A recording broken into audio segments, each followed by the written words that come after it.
Mirëmbrëma të dashur miq, mirëmbrëma të gjithëve, mirë se erdhët në Natën Vonë në këtë mbrëmje të smërkurës, Arti dhe sporti si bashkim, sepse sot do të flasim për art edhe sigurisht për sport, sepse të gjithë sot flasim për sport edhe për incidentet e shkaktuara së fundmi nga sporti. Ishte të paktën një nga gjërat që e tejkalonte politikën sporti, duket që kësaj radhe me ndeshjen midis Shqipërisë dhe Serbisë nuk ka mundur do të kryej misionin e vet, kështu që mbetet sot flasim për artin, që realisht deri tani të paktën i ka thyer të gjitha barierat, qoftë edhe ato nacionaliste dhe problemet së kaluarës shqiptarëve me serbët apo të gjitha vendet e rajonit të Ballkanit të paktën, këtu në rajonin ton që kanë pasur gjithmonë probleme me historinë. Unë do të prezantoj dy nga të ftuarit e parë, më pas do të pres dy të tjerë, po themi do ta prezantoj të parin si artist ose si gazetar, sepse së fundi, përveç se ai ishte drejtori i agjencisë kombëtare të Bregdetit, Auron Tare vjen sepse ka prezantuar një dokumentar me metrazh të shkurter, me titullin 20.000 lega në ndet. 20.000 lega në ndet. Edhe është një dokumentar... Titulli i famshëm i Jules Vernit. Titulli i famshëm i Jules Vernit është rimar nga ty për një dokumentar i cili është prezantuar së fundmi në një festival, Il Museo del Futuro, në titullin Korti and Cigarettes 2014. Çfarë ishte ky festival, Auron? Ky ishte një festival i cili bëhej çdo vit për 10 vitet e fundit në një auditorium shumë prestigjioz në Rom, në Costellazione Auditorium në Vatikan, ku ishte një vend ku mblidhte kineast, njerëz të apasionuar mas filmit, dokumentarëve, nga gjithë bota, dhe prezantonin filma me metrazh shkurtër, filma dokumentar, filma. Dhe çuditërisht u gjenda dhe unë i ftuar në këtë festival, pak me vonesë, por gjithsesi arrita të shkoja, mbas ftesës pra që më bënë organizatorët, dhe mendoj që ishte për mua ishte një surprizë shumë e madhe, se unë s'isha mësuar të shkoja në ndonjëherë në këto lloj evenimente si prezantues, pra ta shikoje si producent, si prodhues. Ta shikoja atë prodhimin tënd në një ekran të madh me shumë spektator, me njohës shumë të mirë të kinematografisë në Itali. Ishte një emocion ndryshe, aq më shumë se unë që këtë dokumentare kisha përgatitur, atë studion së bashku me Natën që është dhe montazhiere, dhe e kisha parë vetëm si thosh nga kompjuteri, nuk e kisha arritur ta shikoja as televizor, se sisha. Në ekran të madh aq më tepër. Ndërsa në ekran të madh dukej një gjë shumë e bukur për të treguar pasuritë e nëndetit shqiptar, historinë, dhe si thua për ta përmbledhur pak a shumë historinë e brigjeve tona në një këndvështrim të ri. Po besoj e ke ndjerë shumë të qartë se si në ambiente të tilla nuk mund t'i shohësh kolegët e tu, apo ata që prezantojnë pak a shumë në të njëjtën tematik me të cilën ti prezanton, se nga janë, nga vinë, nëse kanë probleme me historinë apo me nacionalitetin, siç është shfaqur edhe herën e fundit në ndeshjen me Shqipërinë edhe Serbinë. Në fakt, mua më bëri shumë përshtypje që në këtë festival, që unë isha për të parë, që do të thosha ishte shumë i rëndësishëm për evenimentin, për jetën kulturore të Romës, flasim për Romën. Mua më ranë në sy shumë dhe në fakt e shpreh edhe në gjatë, se kishte biseda kështu me publikun, unë vura re që disa ose shumica e filmave kishin probleme shumë të mpreta si emigracioni, racizmi, pra duket që dhe si thua Europa në këto ditë që ne sot kalojmë, dhe ata nëpërmjet filmave që sillnin këto shqetësime, pra racizmi, emigracioni, apo si thua arti e emigrantëve dhe kapja e punëve ndaj pjesës shtresës lokale. Pra ishte shumë interesant, shikoj ndjej shumë kjo dhe në film, se filmi është një lloj si thua fermenti i asaj që ndjen shoqëria, i realitetit të shoqërisë. Ndjej shumë pra kjo pjesa e racizmit, pjesa e emigracionit, pjesa e frikës së ardhes së huajve në Europë. Pasi një sasi e madhe e filmave kishin këtë temë. Kishin këto tematika sociale. Dorian Koçi sot ka pasur një shkrim në blogun e tij në rrjet, një shkrim që në fakt nxirrte edhe një herë në pa gjithë atë zhurmë edhe tension që nga dita e djeshme, e sigurisht edhe deri sot besoj është një tension që do të zgjasë më shumë. Dori, pse një shkrim i tillë në blogun tënde dhe a mendon që të paktën futbolli duhet ta kishte superuar politikën nacionaliste të Ballkanit? Unë besoj fort që kultura dhe sporti janë dy shtylla shumë të fuqishme në të cilat mund të superojnë jo vetëm problemet e së shkuarës, por mund të ndërtojnë ura shumë të qëndrueshme për të ardhmen.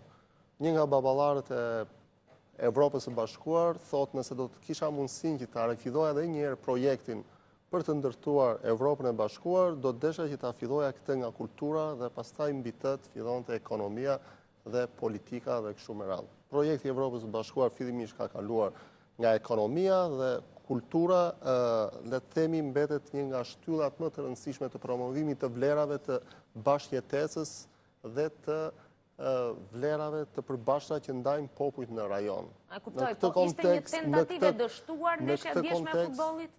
Në këtë kontekst, duhet të jemi më të qartë për të ditur dhe për të kuptuar kontekstet europiane dhe kontekstet ballkanike. E vërteta është se në Ballkan nuk ka ndodhur, le të themi, ajo që ndodhi në Europë pas luftës së dytë botërore. Pas luftës së dytë botërore ne dim shumë mirë që një vend i madh siç ishte Gjermania mori përgjegjësitë e veta për sa i takon zhvillimeve që ndodhen në atë kohë, duke kërkuar një falje shumë të qartë, shumë të sinqertë, e cila vazhdon dhe përsëritet pothuajse nga çdo udhëheqës i shtetit gjerman dhe një zëri shoqëria gjermane e dënoi të shkuarën vet. Ky proces për fat të keq në Serbi nuk ka ndodhur ndonjëherë dhe pas përfundimit të luftave në Ballkan, neve kemi parë më tepër një politikë ku Bashkimi Evropian apo dhe vendet e tjera kanë dashur që të promovojnë një bashkëfaqësi të gjithë popullit të Ballkanit. Unë nuk dëshiroj që të theksoj se neve jemi më të mirët apo në gjithë histori, apo ne jemi më pak fajtor apo dhe të krijoj hiperbola të tilla të cilat zakonisht ngrihen mbi klishe nacionaliste. Por dëshiroj të theksoj fort se përgjegjësit kryesor të masakrave më të mëdha, masakrës të Srebrenicës pas luftës së dytë botërore të kryer në Ballkan, është shoqëria serbe në tërësi dhe jo vetëm segmente të caktuara të saj. Nuk kemi dëgjuar ndonjëherë që të ketë një falje, pra një kërkesë falje nga kryetarët e shtetit serb për çfarë kanë kryer. Dhe gjithë kjo lloj mosdënimi së shkuarës pikërisht ka sjell këtë gjë, pra miklimin e së sotmes. Pra ne shikojmë tendenca dhe segmente të të shoqërisë serbe të cilët kanë organizuar edhe vrasjen e dy ish kryeministrave serb, të vetë shoqërisë serbe që kanë tentuar për një demokratizim, siç pam në ndeshjen e djeshme që një nga kryesorët e tifozave i cili duhet të ishte i arrestuar për shkak të incidenteve që ai kishte shkaktuar në ndeshjen Itali-Serbi, ku sërish kishte djegur flamurin shqiptar dhe Federata Italiane kishte kërkuar dënimin e tij, e pam të ishte në fush, po kështu pam policë që duhet të ishin për të mbrojtur, të ishin të dhunshëm dhe të preferonin dhunën. Pra, i gjithë ky kontekst social nuk ka ndryshuar në Serbi, sepse është dhënë politika e shkopit dhe karotës, që është ndjekur nga Bashkimi Evropian, ka qenë e tillë që zhvillimet në Serbi kanë ardhur shumë më shpejt. I ka marrë shumë më kollaj këto vendin kandidat për Bashkimin Evropian. Megjithatë, në optikën tënde, Auron, besoje që ne me serbët i kishim kaluar këto probleme, po them ne si popull, pavarësisht ç'kishte ndodhur me politikën. Personalisht jo, unë si njohës i historisë duke ditur që nuk ka kaluar një proces katharsi, një proces pastrimi i shoqërisë serbe. Nuk kemi parë një zëri që të dënohet politika e Milošević ose edhe vetë akti Milošević, kur shikojnë që një parti radikale si ajo e presidentit Nikolić arrin dhe merr votat më të mëdha në parlamentin serb, ose Nikolić i përket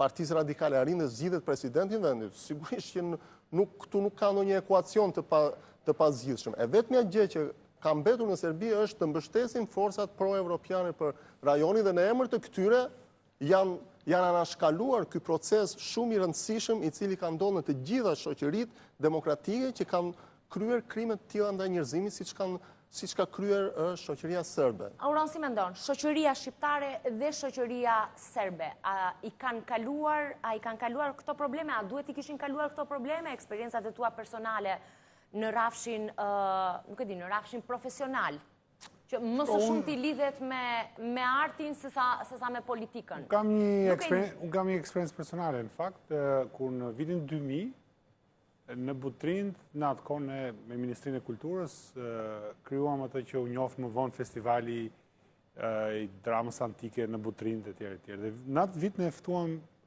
artistë sërbë, cilët vinë një vit mbas Kosovës. Kishte shumë kritika nga shumë njerëz ndryshëm, por unë vetë kam përkrahur ardhin e këtyre artistëve me idenë që arti, sigurisht dhe sporti, janë ura bashkimi, ose të paktën ura komunikimi për të njohur, sepse ne akoma nuk njihemi, edhe kemi vite që nuk njihemi. Më vonë, mbaj mend 2-3 vite më vonë, ka qenë në Teatri i Beogradit, cili ka shfaqur një premier të mrekullueshme në Teatrin Antik të Butrindit.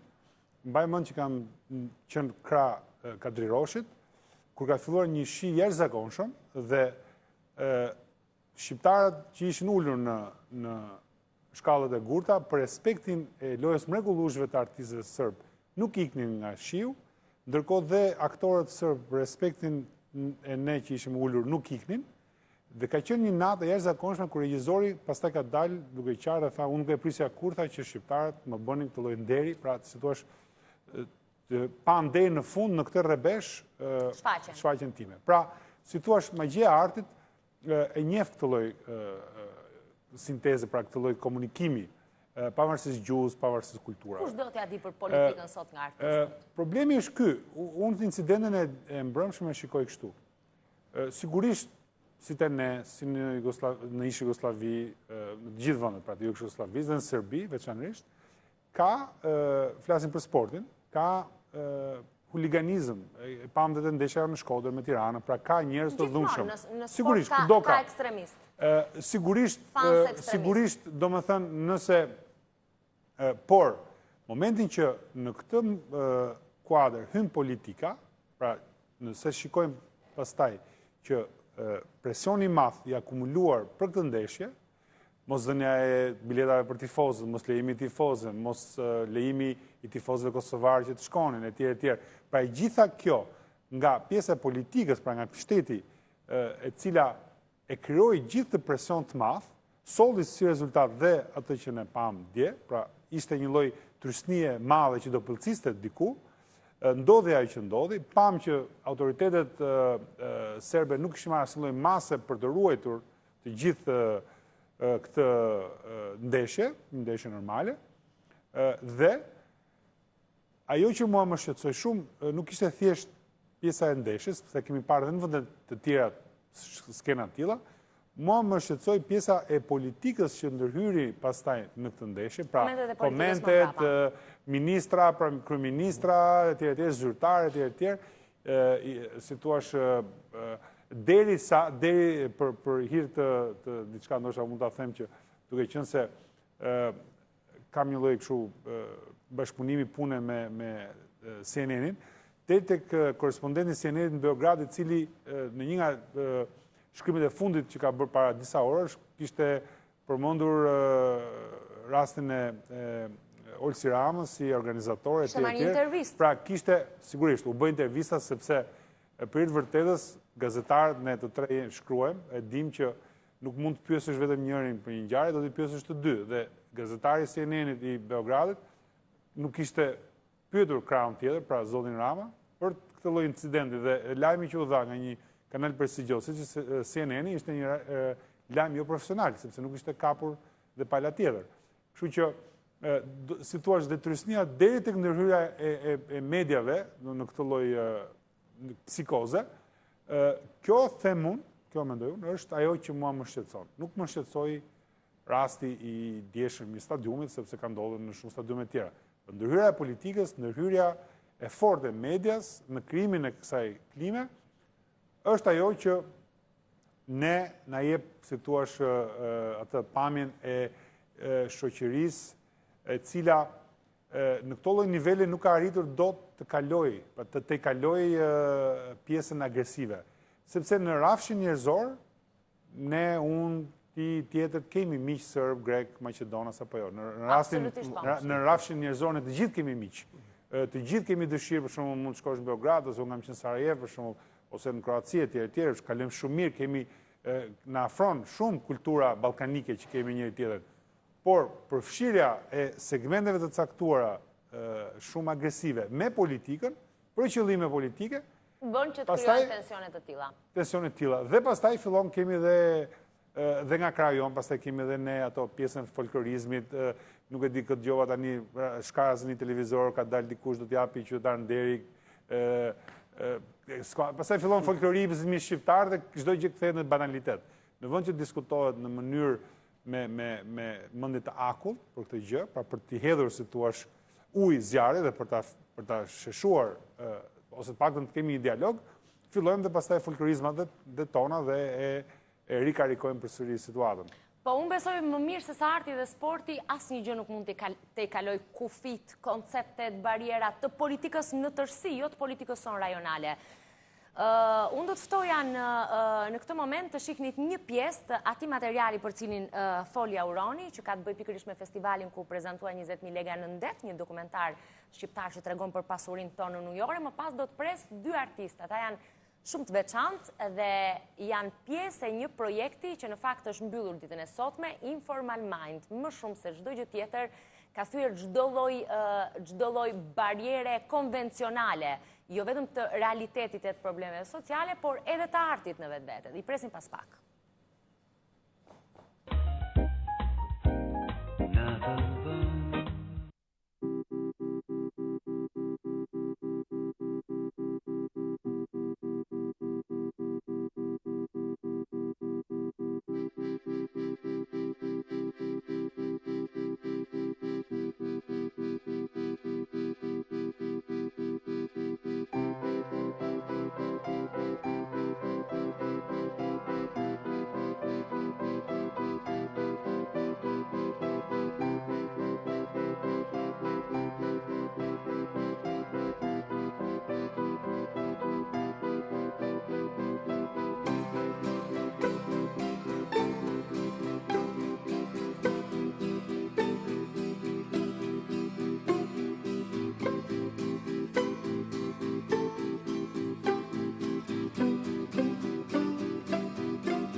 Ne jemi rikthyer, kanë mbritur ndërkohë në studion time dy artistë shumë special që kanë marrë pjesë në Informal Mind, në projektin e madh të artit bashkëkohor, i pari në llojin e tij që u zhvillua në ish metallurgjikun e Elbasanit, kanë pasur një proces të gjatë artistik aty dhe gjatë gjithë këtyre ditëve kanë qenë aty me punët e tyre, është Ana Dragic.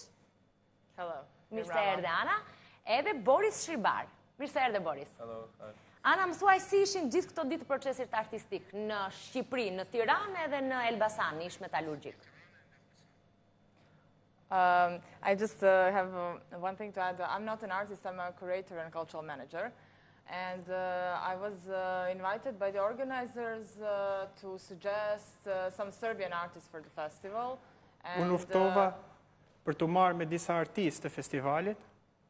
Ana është kuratore? Kuratore dhe jo artiste për ta theksuar. After I read the project description in communication with the curators of the festival, we decided to have two artistic couples from Serbia. Pasi e lexova përshkrimin e projektit, vendosëm që të kishim dy artistë nga Serbia. And Dy çifte artistësh më saktë nga Serbia. Yeah, maybe also relevant in this context of problem in communication. Both of the projects are dealing with certain problem in transmission of information. Është me rëndësi të themi që të dy këto projekte po hasin vështirësi në procesin e transmisionet. Pse? Why? If I can, Boris can talk about his project, but yeah, maybe I can explain Boris mund të better. flasë për projektet e tij. I can say that performance Movements White by Ranko Jankovic and Sanja Latinovic, it's a kinetic installation and performative installation. Ka të bëjë me instalimet kinetike dhe të performancës. Instalacionet? Yes, which is non-verbal communication. E cila është ka të bëjë me komunikimin jo verbal. And it is a metaphor or a symbolic manifestation of transmitting sand from hand to hand of the participants of the performance. Është një metaforë apo një domethënie simbolike zhvendosjes së rërës dorë më dorë. Mund të na ndihmoj regjia ndërkohë me foton e performancës për të cilën Ana po flet? And at the end of this process of transmitting the sand, the leftover of the sand is also the leftover of the information that is Në being... fund të këtij procesi, pjesa e mbetur e rërës është gjithashtu dhe pjesa e mbetur e informacionit, that is being changed and lost in the process. e cila humbet gjatë procesit. Nuk është kjo, ja ti lutem regjisë që t'jemi pak më të qartë edhe për ata që duan ta kuptojnë realisht për çfarë performance po flet Ana Dragic, është fotoja me duart në një sfond të bardhë. Janë disa duar që transmetojnë rërën nga një dorë tek dora tjetër. From one hand to another. Yes. Po Ana. I would like Boris to explain Azil project. Nuk ka vend për azil këtu, diçka e tillë është titulli i veprës Boris Shribar. Pse kishte probleme me kuptimin e veprës? Well, it's like first of all, it was Asylum is joint project with Marina Markovic, and we did Asylum in Belgrade and we did it in Berlin. Projektin e azilit e bëm në Beograd dhe në Berlin. And in a way, it's an ongoing project. And Mund të them se është një proces në vazhdimsi. And when Anna called me and when she told me about Elbasan, about the ruins and everything, the whole situation, I decided that this asylum should be site-specific. Kur Ana më tregoi për Elbasanin dhe për të gjitha gjërat, atëherë mendova se kjo duhet të ishte diçka specifike. So one part of this project asylum here in Elbasan was like to build a new asylum because there are no Pra pjesë e këtij conditions. projekti ishte ndërtimi i një azili të ri në Elbasan, sepse nuk janë kushtet e duhura. But somehow, I mean, and another part of the asylum here was about communication, like Anna said. Dhe pjesa tjetër kishte të bënte me komunikimin, siç e tha dhe Ana. Because Marina, the other artist from this project, Sepse live in artistja New York, tjetër e këtij projekti, Marina, jeton në New York and we are not communicating anymore together. We are not in good relations. dhe nuk kemi më marrëdhënie të mira me njëri tjetrin. So it was a challenge for me to do this Pra project ishte një sfidë për mua që ta bëja këtë projekt and try to communicate and dhe work të on it. mundohesha të komunikoja dhe të punoja në të. So somehow it was not going on well. And I decide in one moment I start to build an asylum, and in one moment I decide to just write there will no be asylum here. Pra, nuk po shkonte gjithçka mirë, në një moment mendoja të ndërtoja një azil dhe në momentin tjetër mendoja të shkruaja nuk do të ketë një azil këtu. Do me thënë, kishte apo nuk kishte një azil aty? That is the question that I don't know exact answer. Kjo është pyetja dhe nuk e di përgjigjen e saktë. In a way it was or it was not. Në një farë mënyre edhe kishte edhe nuk kishte. I think and I guess the time will show. Mendoj se koha do ta tregoj. Ja, kjo është foto nga performanca e Boris. Yeah. Nuk ka azil këtu. Ndërkohë në Skype është Marina Markovic, në mos gaboj. Yes, Marina was on Skype. Po, Marina ishte në Skype. Si u prit? Cilat ishin komentet, pyetjet që ngritën ata që ishin pjesë e kësaj performance si publik? Well, it was strange in a way that I didn't know the way how it will develop. Ishte e çuditshme sepse nuk e dija mënyrën si do të zhvillohej. But because for me this whole thing and situation is very personal, it's developed in some emotional way. Por duke qenë se për mua ishte një projekt emocional, mori dhe vlera emocionale. And at the end of the Skype call and end of this performance, I did one, let's say, small performance, which is like separate from Azil, but I wanted to make that performance there in Azil, in that place. Dhe në fund të telefonatës në Skype bëra dhe unë një performancë time, mos e mund të them një performancë ndarjeje. And again it was intensive and it was emotional. Përsëri ishte intensive dhe emocionale. And some of the people from the audience they start to cry.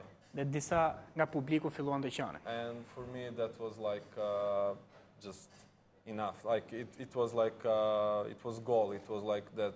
Qëllimi u Për arrit. mua kjo ishte mjaftueshëm. Ky ishte qëllimi. Mund ta quash të realizuar veprën me emocionin që ke përcjellë te publiku. In a way, yes. Në një farë mënyrë po. Like I said, I'm not sure about the feedback because if this is the end of the project, it's gonna develop in something else. So. Siç e thash, nuk jam I sigurt mbi feedbackun, pasi nëse ky është fundi I projektit, atëherë do të zhvillohet në diçka tjetër. But the reaction of the audience and I think the communication between, let's say I'm satisfied. Le të themi që jam I kënaqur. Kjo është e rëndësishme. Po, Ana.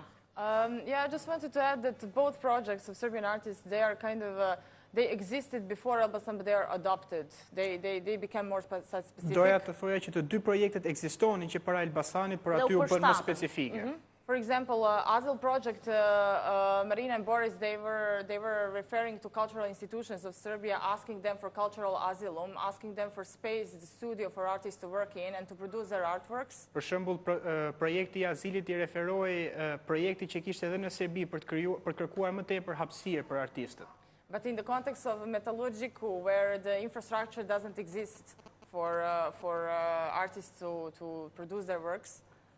Por duke qenë se nuk ishte infrastruktura që artistët të bënin punën e tyre. Boris decided to symbolically that he tries to fix the space. Atëherë Boris po mundohej që ta rregullonte këtë hapësirë. And try to build the infrastructure for arts that will stay behind him when he leaves the space. Dhe mundohej të krijonte infrastrukturën për ato që të vinin pas tij. Yes, and also the movement's wide. I can say that six participants are local Elbasan. 6 pjesëmarrës më duhet të them që janë ata që kanë performuar duart e tyre. Some of them were workers in Metallurgicu. Okay, kanë qenë aty punonjës të Metallurgicut. And the sand is also from Metallurgicu. Dhe rëra është rërë nga Metallurgicu. E kuptoj, do të flasim akoma për projektin e Metallurgicut, si ishte e tëra në atë që kanë marrë edhe kanë dhënë artistët që unë kam sot të ftuar në studio, po sigurisht do të flasim për artin, do të flasim për artin bashkëkohor. Nuk e di se sa Dori e ndjek artin bashkëkohor, edhe sa pyetje ngre mbi performancat e kësaj natyre të artistëve, apo Auroni gjithashtu. Pas pak, reklam tani.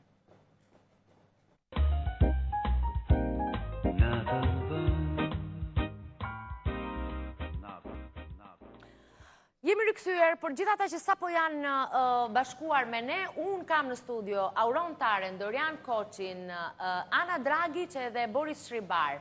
Ana dhe Boris janë artistë, janë të fundit që kanë mbetur në fakt në Tiranë në informacionin që kam pas projektit metalurgjikut, ndërsa Auroni është në studio sot me ne për shkak të një dokumentarit të tij me metrazh të shkurtër, 20.000 lega në det, Dori po ashtu për shkak të një shkrimi që ka bërë sot në blogun e tij në rrjet në lidhje me atë çka ndodhi midis Shqipërisë dhe Serbisë në ndeshjen e djeshme apo të tensionit, po themi, nacional që vazhdon akoma të ekzistojë për fat keq në rajonin tonë. Ana, si u ndjeve gjatë gjithë këtij procesi artistik në metalurgjik? Si ishte për ty të performoje në metalurgjik? Well, yeah, as I said, I just suggested and brought some artists from Serbia, but I also performed in one work of a Montenegrin artist, Milena Jovićević. Siç e thash, unë sugjerova dhe solla disa artistë nga Serbia, por performova edhe vetë në njërin nga pjesët. And I like that it was interactive performance with the audience. Më pëlqeu që ishte një performancë interaktive me publikun. Which was kind of a reference for privatization and the situation in Elbasan where actually people are really stealing the bricks from these buildings. Një performancë ku njerëzit duket sikur vjedhin tulla nga ndërtesa. So Milena decided to use this performance to create a company for selling these bricks. Mila vendosi të krijonte një performancë ku një kompani I shiste këto tulla. Regjia mund të na ndihmonte me foton, është Ana për t'ju ndihmuar juve, duke shitur disa tulla të paketuara shumë bukur në metalurgjik. Dhe t'i presim që të kemi mundësi edhe ta ilustrojmë. 100 euro një tull, apo ja? Yes. Kjo është fotoja. 100 euro një tull, ka qenë në fakt një provokim që ka bërë artistja në këtë rast. Yes, it is also reference to the value, you know, of the selling good. Po, gjithashtu I referohet vlerës së të shiturit I gjërave të mira. It is also a question for the buyers, how much are they willing to pay for Është gjithashtu një pyetje për blerësit se sa janë të gatshëm ato të paguajnë për të mirat. Kishte blerës? Were there? No. Asnjë? No, it was too expensive. Ishte çmim shumë I shtrenjtë. Auron, ti e ke humbur metalurgjikun, e ke humbur Informal Mindin në metalurgjik, nuk e pasur mundësi ta shohësh. Kam humbur se s'më ka informuar njëri. Nuk të ka informuar njëri? Se kam ditur, ja sot e dëgjova. Se dhe du ta dish të që një ftesë. Po, sigurisht. Dori?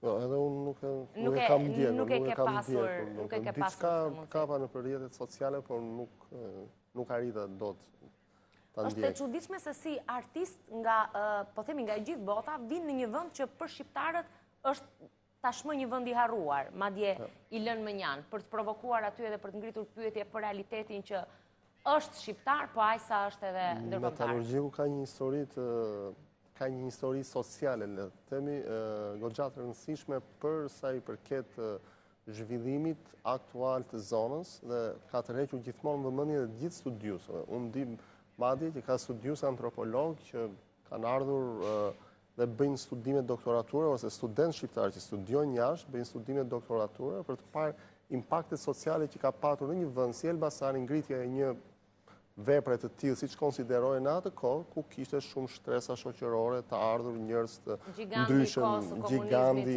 I kohës komunizmit të asaj kohe dhe me një fuqi shumë të madhe punëtore, zhvillimet sociale, ndryshimet e mentalitetit dhe kështu me radhë. Mu më vjen shumë mirë që një qendër e tillë, rikthehet nëpërmjet artit dhe performancës për të transportuar ose për të sjellë imazhe edhe të së shkuarës. Pra ajo të pak një instalacioni që sa po pa me vjedhjen e Janë vetëm tullave një dhe me pjesë edhe, brava. shitjen, pra me një lloj riciklimi, tregon një lloj në temi simbolike të përdorimit të së shkuarës drejt një të ardhme apo edhe anasjelltas, çka krijon një implikim më ndryshet social të metalurgjikut në veçanti. Është një ringjallje që disa nga këto vepra, për shembull në metodologji quhen si arkeologji, pas 100 vjetësh do të quhen arkeologji industriale, pra do të jetë diçka që do të ketë një vlerë të rëndësishme dhe terminologji e re, është një terminologji e re që është Arkeologji industriale. Po, tani po studiohet në universitete, sepse është një disiplinë veçantë. Për shembull, në Shqipëri arkeologji industriale mund të quhen investimet e para që mund të jenë bërë në minerën e selenisës së bitumit, sepse është një nga më të parat në Shqipëri. Dhe këto do të marrin një farë rivlerësimi tjetër pas disa kohësh, por të para dhe në këtë kontekst, në një bashkëpunim me artin, ato i afrojnë publikut shqiptar një rikontestim tjetër të së shkuarës edhe një rivlerësim në kohën e sotme se si ka qenë ose se çfarë përmbledh ajo në vetvete. Boris, si ishin gjithë këto ditë në Shqipëri edhe në Tiranë? To be honest, I really had a great time. I mean, Të drejtën kam kaluar shumë mirë.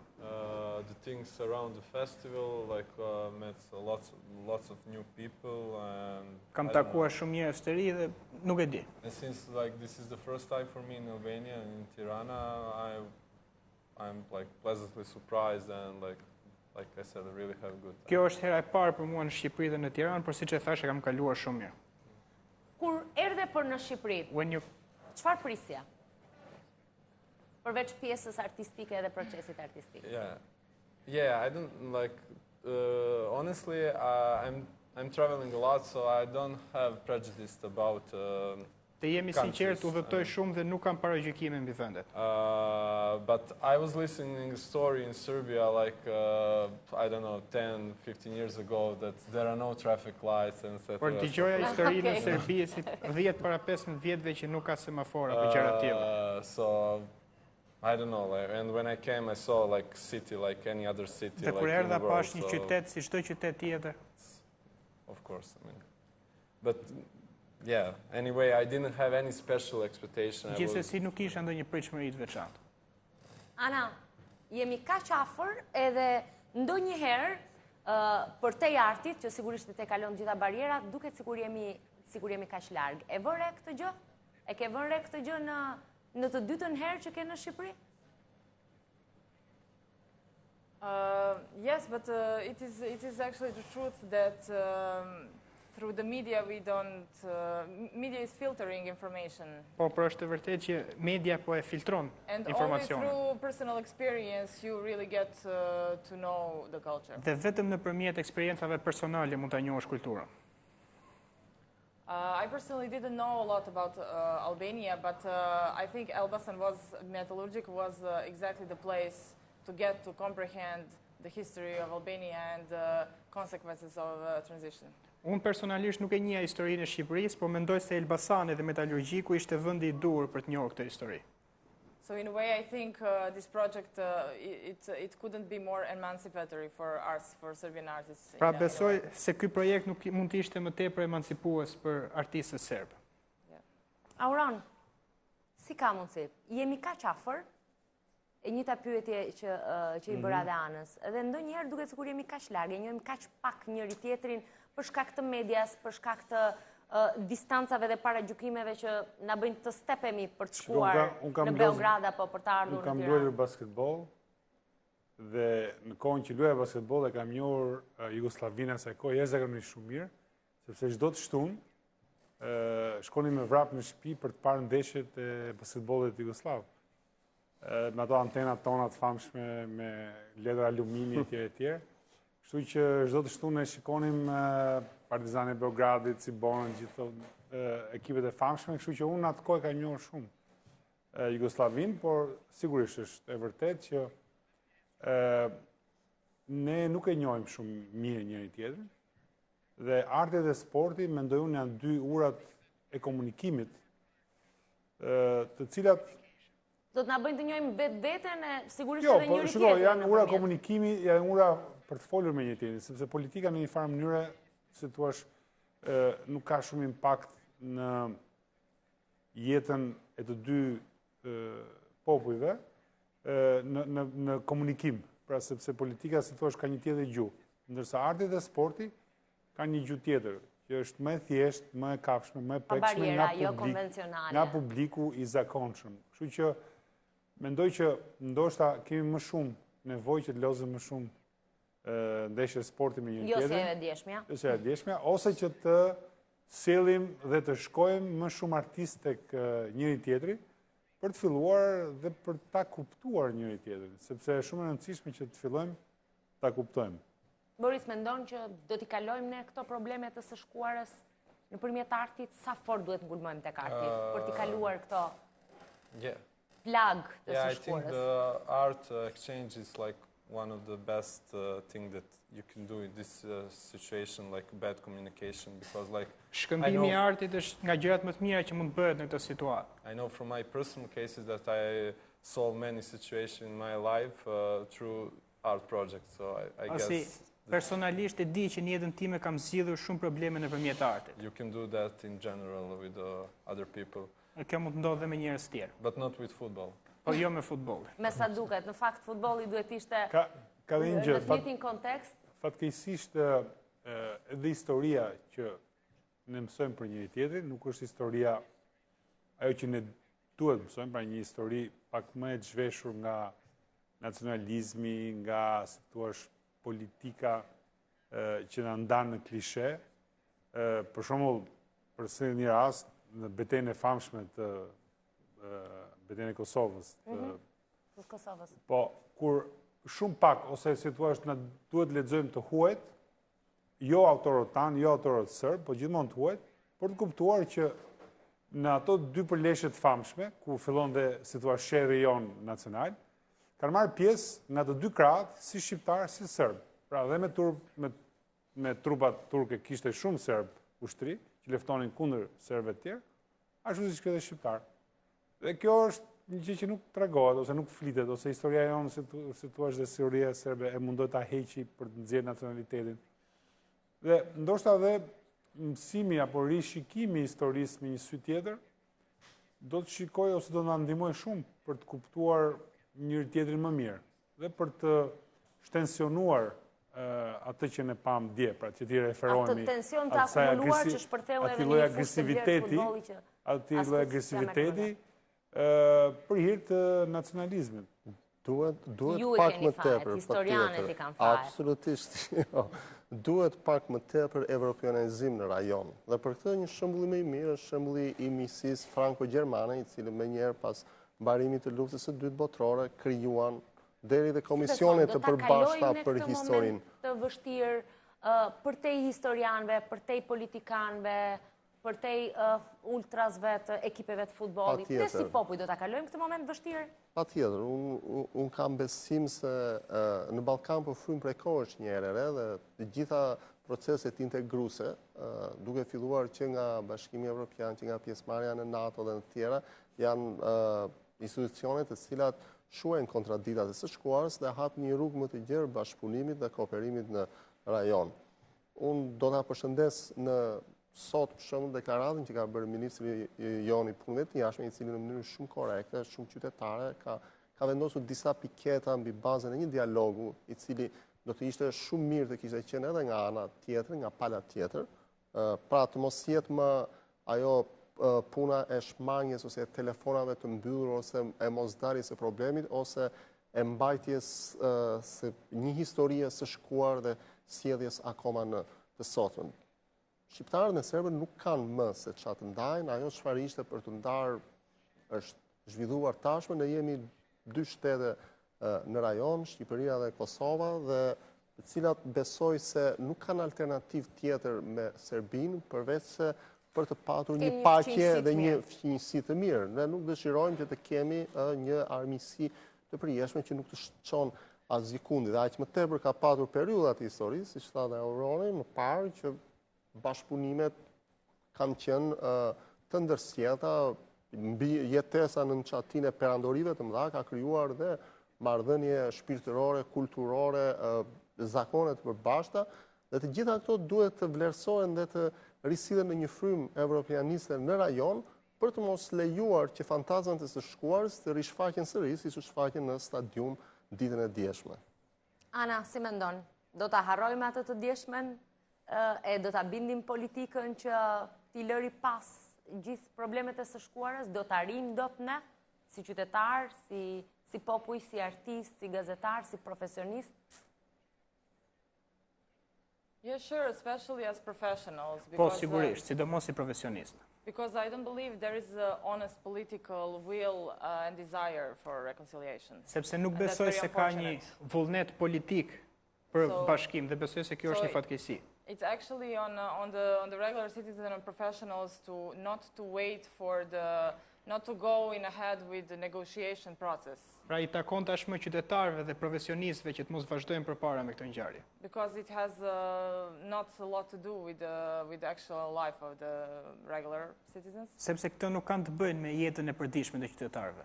And in a way, like me as a cultural manager, I mean, I really feel I have to I'm like in a battle with on my domestic field. I'm like fighting the media perceptions on the local level. Si menaxher e kulturës un kam të një detyrë për të luftuar media. So I wouldn't say that it's that we have a problem with Albania and Kosovo. It's more the problem of what local media is filtering to us. Pra nuk mund të them se ne kemi një problem me Shqipërinë apo me Kosovën, po është problemi I asaj që filtron media. E vërtet, do të vije prap për një projekt artistik? Yeah, of course. Presently I'm searching for a new thing to come back. Sigurisht, aktualisht po kërkoj për diçka të re për të kthyer. Edhe besoj ne apo fqinjët tanë serb do të kenë gjithmonë projekte Auron për të shkëmbyer njëri tjetrin. Jo, pjesa e projekteve është pak pjesë më elitare, por unë si vjet dhe vjet kam vërej shtimin e turizmit serb. Shumë interesant, po, ka shumë... Është shtuar? Po, shtuar, unë personalisht e kam djerë, edhe në jug të Shqipërisë dhe në Tiranë, shoh autobuza që vinë nga Serbia, se kam pyetur, kam folë, nga që kam gjuar, po, vinë shumë vizitojnë Shqipërinë, kanë kuriozitet, dhe kjo mendoj është gjë më e mirë, më e thjeshtë, dhe më e bukur që është shtyr bariera nga qytetari normal, pra qytetari thjesht I Serbisë, I cili hyn në një autobus, vjen dhe shikon fqinjen e vet për ta parë, për ta kuptuar ndoshta, për ta shikuar. Mendoj që kjo është një nga gjërat më pozitive që mund të kërkojmë ne. Pra, si thua, shtimi I vizitorëve, sepse artistët, si thua, është pjesa elitare, pjesa më liberale, sigurisht që mund të ulen, që mund të flasim. Aty ku nuk ka nacionalizëm. Por momentin që ti shikon autobus me turist normal serb, është mjaft pozitive, sepse shikon që ka një hapt, ka pra një thyrje. Duhet ishte diçka normale. Dhe ndoshta dhe nga ana jonë duhet ketë më tepër njerëz që shkojnë dhe vizitojnë dhe Serbinë, I cili është vend shumë interesant me trashëgimi të pasur kulturore. Çfarë shkrimi do të bësh të radhës në blogun tënd? Sigurisht do të jetë një shkrim I cili do të reflektoj ndoshta refleksione mbi çfarë mund të bëjmë, çfarë mund të afrojmë më tepër dy shoqëritë, shoqëria serbe dhe shoqëria shqiptare për të patur një mundësi më tepër për t'i dhënë mesazhe politikës që të ulin, le të themi, armët dhe të shtrijnë pra atë dorën e pajtimit e cila po kërkohet gjithandej. Domethënë nuk është vetëm faktori ndërkombëtar që e kërkon, besoj se edhe një pjesë e madhe e popullsive në të dyja vendet kërkon që të ketë një bashkëpunim I cili do të jetë serioz, do të jetë një bashkëpunim jo me komplekse inferioriteti ndaj njëri tjetrit, por një bashkëpunim në hapësira ballkanike ashtu siç e kemi me të gjithë popujt e tjerë në Ballkanet. Na kuptoj. Ndërkohë që unë do t'ju sugjeroja të gjithë atyre që na kanë ndjekur të mos shohin vetëm ndeshje futbolli. Mbi të gjitha ata që kanë humbur tashmë Informal Mind në projektin e madh të artit bashkëkohor në metalurgjikun e Elbasanit nuk e kanë pasur një rast të tillë, por të gjithë ata që kanë qenë e kanë kuptuar shumë mirë se sa pak konvencional të bën arti, as më tepër arti bashkëkohor I cili nuk do të di për barierat të tilla, kufi, nacionalizëm, politik, Nuk me e kush organizonte, me shuaj kureshtin. Kush e organizonte MAM Foundation, ishte një organizim shqiptar. Një organizim shqiptar me artist nga e gjithë bota, me gjithë atë ne kemi pasur shumë biseda tilla në emision. Auron, duket që nuk na ke ndjekur këto javët e fundit. Jo, nuk e kam ndjekur. Aty e ka pasur edhe informacionin e nevojshëm.